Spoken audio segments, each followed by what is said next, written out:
The following is a presentation of the BP8 Podcast Network. Good afternoon, folks, and welcome to the What's Up Wake Forest podcast. I'm Brian Pate, part of the BP8 Podcast Network. I want to thank you for joining us.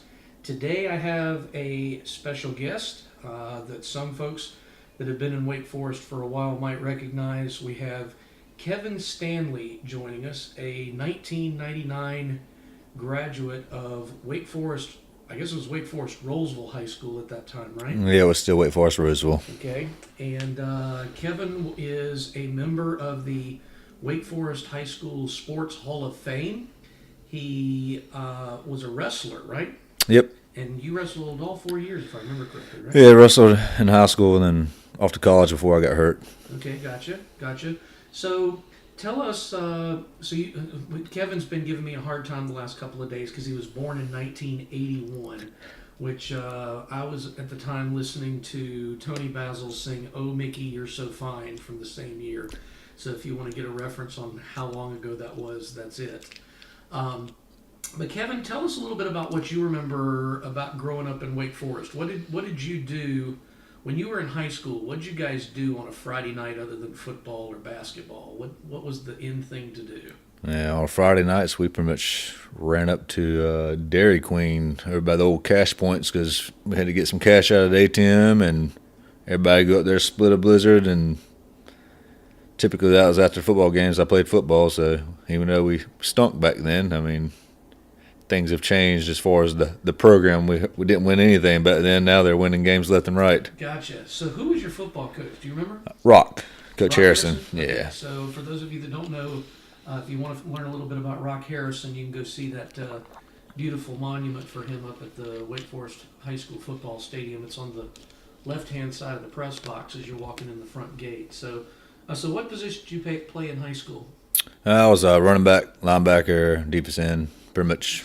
So you kind of did whatever they needed. Yeah, wherever they needed me at. So you were a big guy because you were a wrestler and you knew how to leverage things, right? I was fast.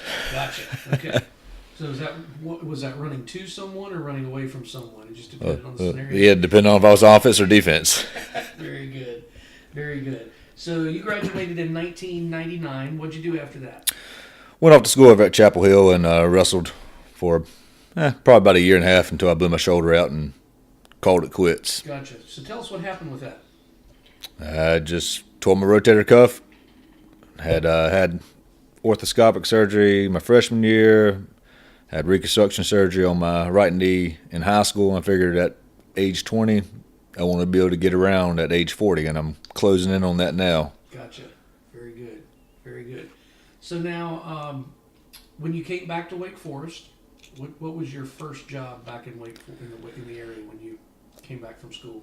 When I left school, I started selling ads in a magazine. It was the Carolina Virginia Farmer.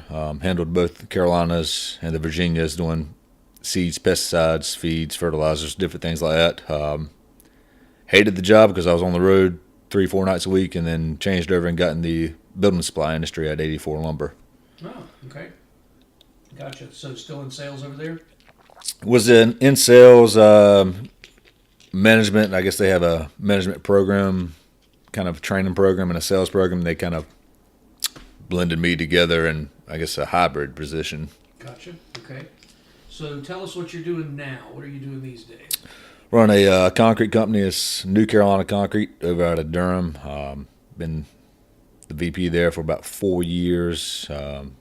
Business has been around for 35 years, so we do a little bit of industrial, commercial, some residential work. Basically anything that is out there that we can handle, we'll take a look at. Very good, very good. And of course, you bought a house. That's how we met. Getting ready for, I guess, we also had one of our DJs play your wedding years ago. That was a while back. Yeah, a little over 4 years now. That's right. May of 14, right? Yep. Okay, there we go. It's not a bad memory. That's a PFA number, by the way, folks. That's pulled from the air. That's the story. So tell us a little bit about your spouse. I know you like talking and bragging on her a little bit. She's from Durham, North Carolina. Of course, she's younger than me. I got a strong leg, so I outkick my coverage a little bit on this one. She's a surgical tech, love her to death. We just enjoy spending time together and cutting up, joking around. Blessed to meet her a little bit later in life, and glad that we're involved in the church that we're involved in. Very good. Tell us a little bit about that. Which church are you involved in? We go to a church over at Rock Spring in Lewisburg, North Carolina. I guess we pretty much joined the church not too long after we moved out there. Love the church, love the people there. The pastor is wonderful. Milton Tyson is the pastor. And they're just a very active church involved in the community. We have missions overseas in multiple countries. Got several members at the church that are involved in the foster program, so it's just good to see God's hands at work. Very cool. Very cool. So let's go back to talking about old Wake Forest a little bit, since you basically grew up here, right?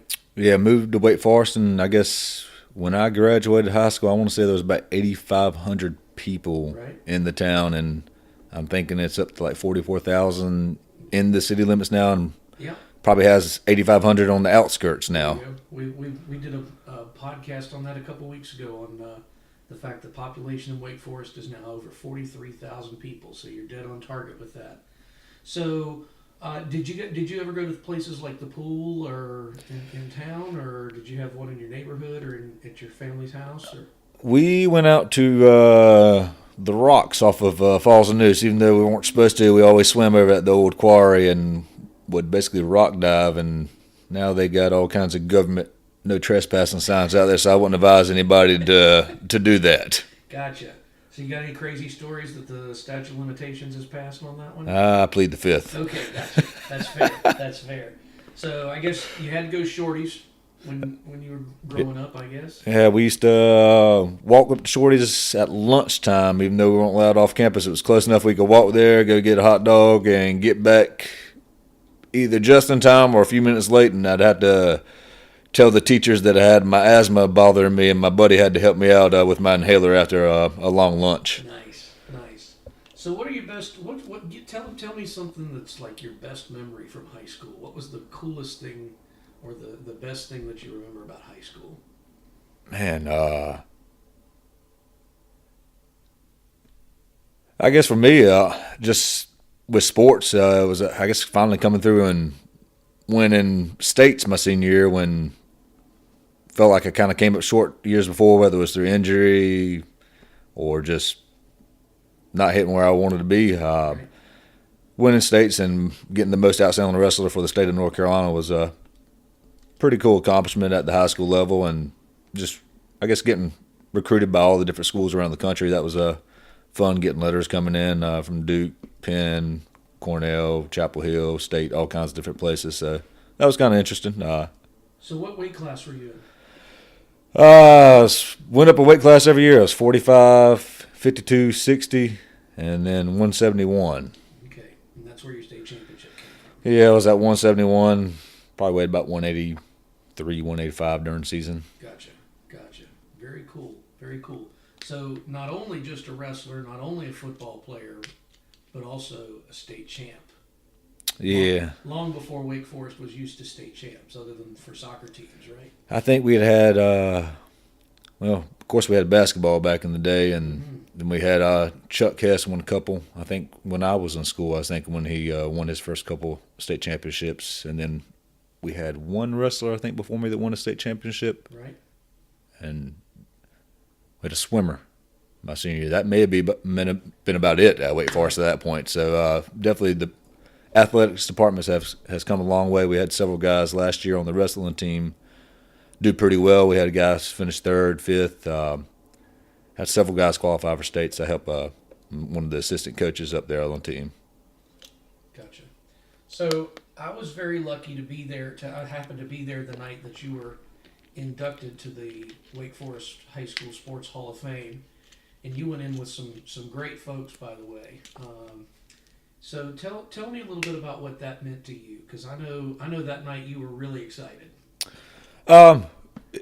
It was definitely it was quite an honor. It was a little bit of surprise to me, just the fact that honestly they would even look at somebody from the wrestling program. It's just not a glorified sport. It's not basketball, baseball, football, anything that is a money maker on the collegiate level or at the pros. So, and then going inside Coach Lindsay, Coach Hills, Rock Harrison, handful of other athletes that were there. It was an honor.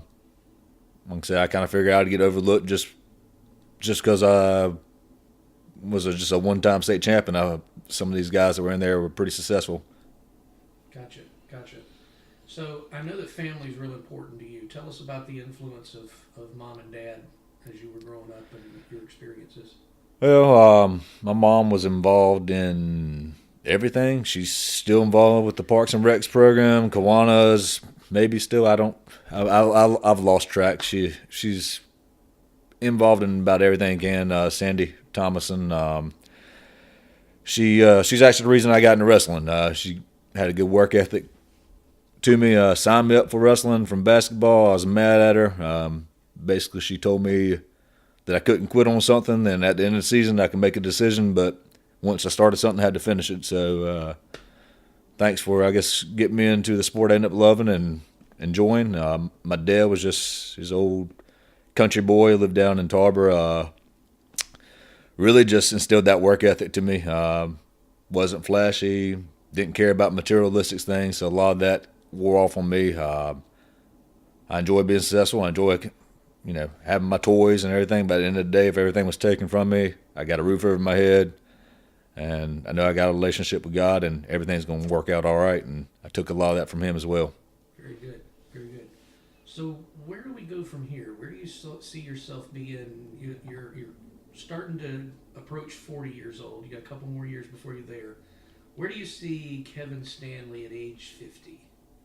Hopefully I'm still being pretty active. I got to get in a little bit better shape. I enjoy coaching and rolling around the mat with the kids, so hopefully at age 50 I can still be doing the same thing. Have a little more free time to myself where I can spend more time coaching rather than being at work all the time. I enjoy it. It's just having scheduling issues getting up there, so I try to get up there as much as I can.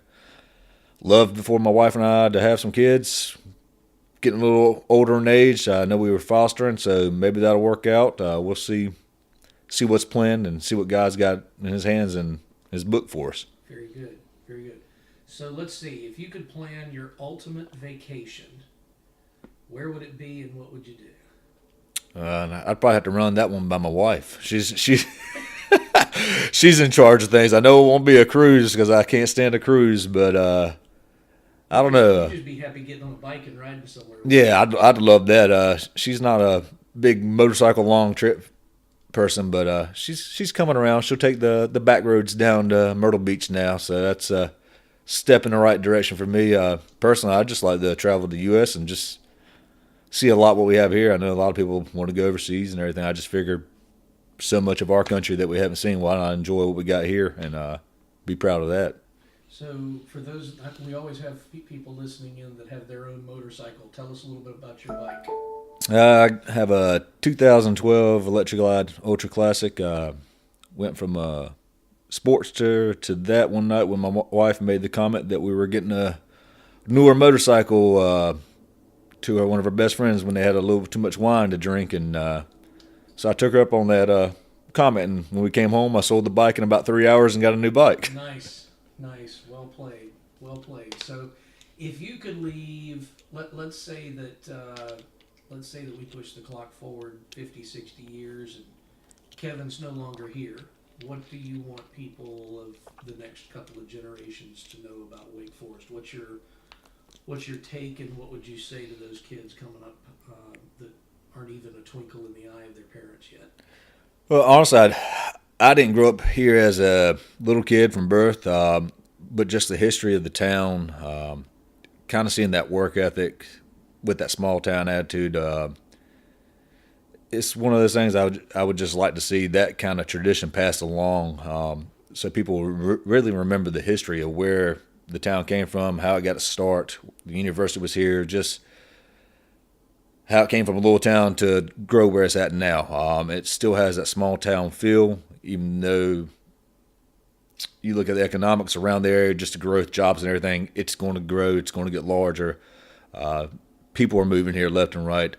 All that's going to change, but if we can still kind of keep track of that history of the area. I think history is important for all things, not just Wake Forest, but for everybody to have an understanding of. Very good. Very good.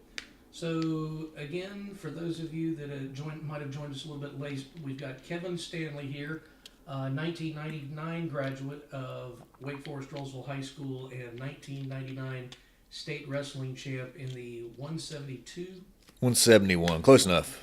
He was in the 170s to 180s sometime during the season. So I want to say thanks to Kevin for joining us today, and thanks to you, our listeners out there. And we will see you the next time on What's Up Wake Forest and the BPA Podcast Network. Thanks for joining us.